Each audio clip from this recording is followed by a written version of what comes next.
Indonesian Jobs 2020. Profil pekerja Agustus 2014 sampai 2019 dan masa pandemi.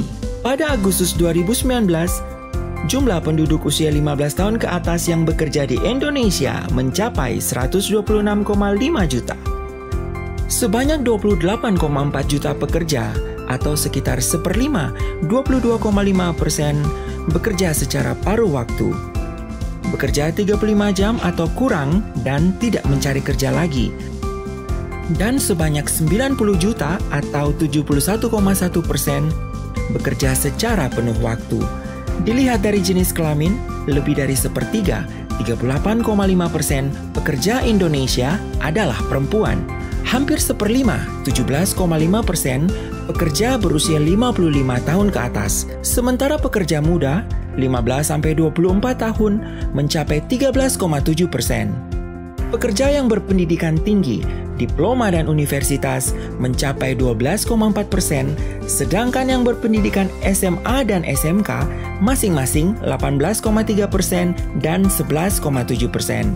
Sebagian besar pekerja, 57,5%, masih berpendidikan SMP ke bawah.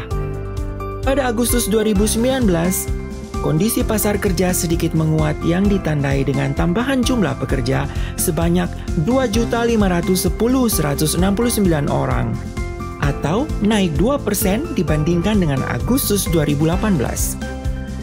Dilihat dari pekerja yang bekerja penuh waktu yang mengalami kenaikan dari 88,43 juta orang Agustus 2018 menjadi 90,08 juta Agustus 2019 atau naik sebesar 1,65 juta orang.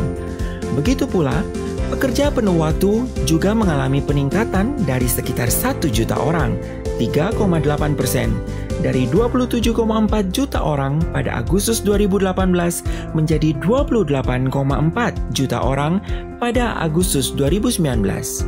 Selama 5 tahun terakhir, tingkat pengangguran terbuka (TPT) mengalami penurunan dari 5,34% pada Agustus 2014 menjadi 5,28% pada Agustus 2019. Dilihat menurut jenis kelamin, TPT laki-laki naik dari 5,8% tahun 2014 menjadi 6,1% tahun 2015. Dan kemudian terus turun hingga mencapai 5,3% tahun 2019. Polanya hampir sama dengan TPT perempuan, naik dari 6,3% tahun 2014 menjadi 6,4% tahun 2015, dan terus turun hingga mencapai 5,2% tahun 2019. Sementara tingkat partisipasi Angkatan Kerja (TPAK) mengalami sedikit peningkatan dari 67,26% pada Agustus 2018 menjadi 67,49% pada Agustus 2019. Kondisi yang menunjukkan makin banyak orang yang masuk pasar kerja. Walaupun pasar kerja sedikit menguat, masih ada tantangan, yaitu jumlah setengah penganggur. Bekerja kurang dari 35 jam seminggu dan masih mencari pekerjaan atau masih bersedia menerima pekerjaan masih besar, yaitu 8,2 juta orang, 6,6% pada Agustus 2018. Mengalami sedikit penurunan jika dibandingkan pada Agustus 2019 sekitar 8,1 juta orang atau 6,4%.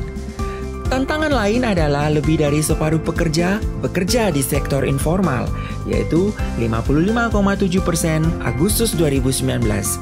Angka ini lebih rendah jika dibandingkan tahun 2014 yang persentasenya sebesar 59,4%. Pekerja di sektor informal secara umum lebih rentan dibandingkan dengan pekerja di sektor formal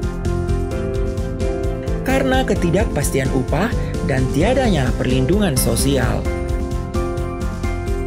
Pada kelompok usia muda 15-24 tahun, kondisi pasar kerja dalam 5 tahun terakhir menguat yang ditunjukkan dengan meningkatnya pekerja sebesar 1,7 juta orang dari 15,7 juta orang pada Agustus 2014 menjadi 17,4 juta orang pada Agustus 2019. Dilihat dari indikator lain, pekerja yang bekerja penuh waktu mengalami kenaikan sebesar 1,5 juta orang, 14,3%, yaitu dari 10,6 juta orang pada Agustus 2014 menjadi 12,2 juta orang pada Agustus 2019. Di sisi lain, TPT usia muda juga mengalami penurunan sebesar 3,6% dari 22,2% 2014 menjadi 18,6% 2019. Bagi kelompok muda, tantangannya adalah bagaimana mendapatkan pekerjaan yang layak, decent work, dan stabil, secure job. Meskipun perekonomian nasional tumbuh sekitar 5% sebelum pandemi COVID-19, pasar kerja belum mampu menyerap seluruh pekerja usia muda. Jumlah penganggur terbuka penduduk muda mencapai 3,98 juta orang pada Agustus 2019. Jika dibandingkan proporsi penganggur muda dibandingkan dengan jumlah seluruh penganggur, maka proporsi penganggur muda mencapai 56% pada Agustus 2019. Lebih rendah dibandingkan dengan Agustus 2014 yaitu 58%.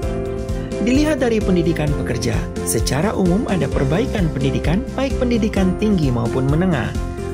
Pekerja yang berpendidikan perguruan tinggi, diploma dan universitas meningkat dari 9,8% 2014 menjadi 12,4% 2019. Pekerja lulusan SMA meningkat dari 16,2% 2014 menjadi 18,3% 2019. Begitu pula yang lulusan SMK meningkat dari 9,2% 2014 menjadi 11,7% 2019. Kondisi ketenaga kerjaan di masa pandemi. Analisis di masa pandemi dan masa sebelum pandemi menggunakan penimbang SUPAS, Survei Penduduk Antar Sensus 2015. Jumlah pekerja total di masa pandemi menurun 0,31 juta, minus 0,24% 2019 sampai 2020. Jumlah pekerja status formal mengalami penurunan sebesar 6,03 juta 2019 sampai 2020. Berbeda dengan kondisi sebelum pandemi, jumlahnya meningkat 2,47 juta 2018 sampai 2019. Menurut pendidikan, terjadi penurunan jumlah pekerja di semua jenjang pendidikan, kecuali SMA. Penurunan tertinggi pekerja pendidikan SMP ke bawah sebesar 0,83 juta. Sedangkan peningkatan pendidikan SMA 0,83 juta 2019 sampai 2020. Padahal ketika di masa sebelum pandemi, peningkatan terbanyak pada pekerja pendidikan SMK 1,13 juta dan penurunan hanya terjadi pada pekerja pendidikan SMK ke bawah minus 0,08 juta. Menurut jam kerja, pada masa pandemi terjadi penurunan pekerja dengan jam kerja lebih besar 35 jam per minggu sebesar minus 9,46 juta. Peningkatan pekerja setengah menganggur 4,83 juta dan pekerja paruh waktu 4,32 juta. Padahal di kondisi normal, pekerja 35 jam per minggu meningkat 1,51 juta dan pekerja setengah menganggur menurun minus 0,09 juta. Menurut status pekerjaan, penurunan terbanyak menurut status pekerjaan di pekerja buruh karyawan minus 5,62 juta, 10,74%. Sebaliknya, peningkatan jumlah pekerjaan terbanyak pada pekerja keluarga atau pekerja tidak dibayar 3,56 juta atau 24,12%.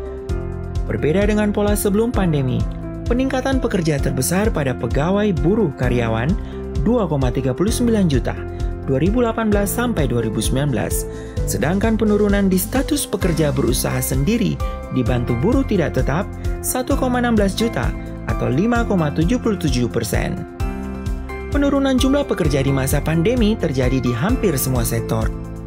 Penurunan terbanyak di pekerja industri pengolahan 1,72 juta orang. Pola yang berbeda di sektor pertanian. Jumlah pekerja di masa pandemi mengalami peningkatan yang sangat besar, 2,78 juta Padahal di masa sebelum pandemi, jumlah pekerja menurun 1,13 juta. Penurunan jumlah pekerja di masa pandemi meningkatkan TPT dari 5,23% di masa sebelum pandemi menjadi 7,07% di masa pandemi. Di masa pandemi, variasi TPT antar provinsi terjadi di Sulawesi Barat sebesar 3,32% terendah dan DKI Jakarta sebesar 10,95% tertinggi. Sementara di masa sebelum pandemi, TPT Bali sebesar 1,57% terendah dan TPT Banten sebesar 8,11% tertinggi. Peningkatan TPT tertinggi di masa pandemi terjadi di Provinsi Bali dan DKI Jakarta.